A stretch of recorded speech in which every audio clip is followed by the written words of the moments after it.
પૂર્ણા રસોઈ ઘરમાં તમારું સ્વાગત છે। તો ચાલો આજે આપણે મમરાની ચીકી બનાવવાની છે। તો હવે આપણે આ 3 બાઉલ મમરા લીધા છે। મમરાને આપણે થોડા શેકી લઈશું, એટલે કે ક્રિસ્પી કરી લઈશું। તો આપણે આ લોખંડની કડાઈ લીધી છે, એની અંદર આપણે મમરા નાખી દઈશું અને ગેસ આપણે ઓન કરી લઈશું। હવે આપણે મમરા ક્રિસ્પી થાય ત્યાં સુધી આપણે શેકીશું। ચાલો હવે આપણા મમરા શેકાઈ ગયા છે અને ગેસ બંધ કરી લઈશું। ગેસ આપણે એકદમ ધીમો રાખ્યો હતો, જો થોડોક સાફ રાખશો તો મમરા દાજી જશે, તો આપણે કડસા લાગશે। તો આપણે એકદમ ધીમા ગેસે શેકવાના છે। આ રીતે જો ભાગી અને જોઈએ તો એકદમ ભૂકો થઈ જાય છે, એટલે મમરા આપણા શેકી ગયા છે। ચલો હવે આપણે 1 ચમચી ઘી મૂકીશું। ઘી આપણે વધારે નથી નાખવાનું, આ રીતે 1 ચમચી જેટલું ઘી નાખો તો વધારે કડક એકદમ નથી થતી અને ક્રિસ્પી પણ ખાવામાં ઓછી લાગે એ રીતના બને છે। આપણે ઘી ગરમ થઈ ગયું છે। આપણે 3 બાઉલ મમરા લીધા હતા, તો 1 બાઉલ આપણે ગોળ લેવાનો છે, એનું આ પરફેક્ટ માપ છે।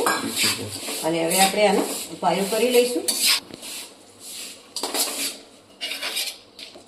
આપણે આ દેશી ગોળ લીધો છે, દેશી ગોળથી આ ચીકી બહુ સરસ બને છે।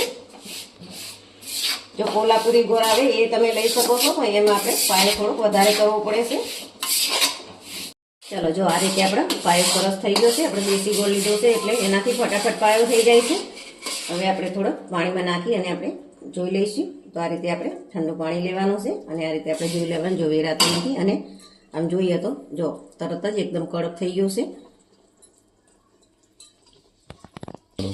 જો આપણો પાયો પણ એકદમ કડક થઈ ગયો છે। ગેસ આપણે એકદમ ધીમી રાખવાનો છે અને આપણે આ મમરા નાખતા જઈશું અને હલાવતા જઈશું।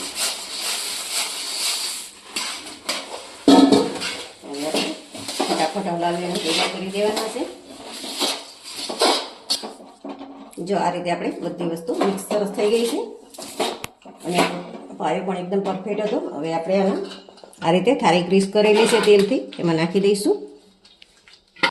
જો આ રીતે આપણે થાળીને પથરી દીધું છે બધું। હવે આ રીતે વાટકી તેલવાળી કરી અને આ રીતે આપણે દબાવી દઈશું। આ રીતે જો અત્યારે આસાનીથી સરસ પથરાઈ જાય છે। આ રીતે બધી બાજુ સરખી કરી લઈશું અને જો તેલવાળી થાળી કરીએ ને એટલે તરત જો આમ કરીએ ને તો ફરે છે આમાં ખૂબ, જો એની જાતે જાતે જ ફરે છે, એટલું એકદમ ખુલ્લા થઈ ગયું છે। અને જો આના તમારા લાડવા વાળવા હોય તો પણ તમે વારી શકો છો,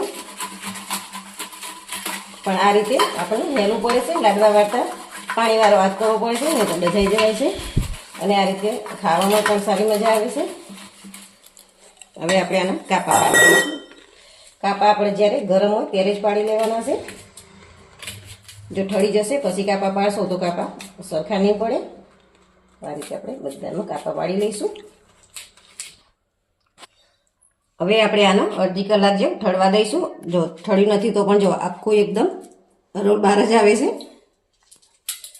બહુ સરસ આપણી ચીકી બની ગઈ છે। હવે થોડીક વાર અને આપણે જો આ રીતે કરીએ એટલે બધા પીસ છૂટા પડી ગયા ને। હા, હવે આપણે આને અડધી કલાક સુધી સુકાવા દઈશું, પછી આપણે આને પીસ પાડીશું। ચલો હવે આપણી ચીકી સરસ એવી ઠંડી થઈ ગઈ છે। જો હવે આપણે એના પીસ કરી લઈશું।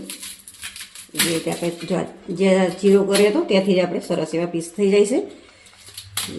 જે ચીરા કર્યા ત્યાંથી આ રીતે પકડી અને આમ કરો એટલે સરસ એવા પીસ થઈ જશે। જો થોડી ચીકણી નથી થઈ અને બહુ સરસ થઈ છે। જો આ રીતે આપણે આમાં આખા કાપા પાડવાની આપણે કાંઈ જરૂર નથી। આપણે થોડો ખીરો મૂકી દઈશું એટલે જો એને જાતે જાતે છૂટા પડી જાય છે। જો આ રીતે આપણે બધા પીસ કરી લઈશું। જો આ રીતે આપણે બધા પીસ પાડી લીધા છે અને બહુ સરસ એકદમ ક્રિસ્પી આપણી ચીકી થઈ છે। હવે આ રીતે આપણે કોઈ ડબ્બો લઈને આને ડબ્બામાં ભરી લઈશું। તો તમને અમારો આ રેસીપી વિડીયો ગમ્યો હોય તો લાઈક કરો, શેર કરો અને સબસ્ક્રાઈબ કરવાનું ભૂલતા નહીં।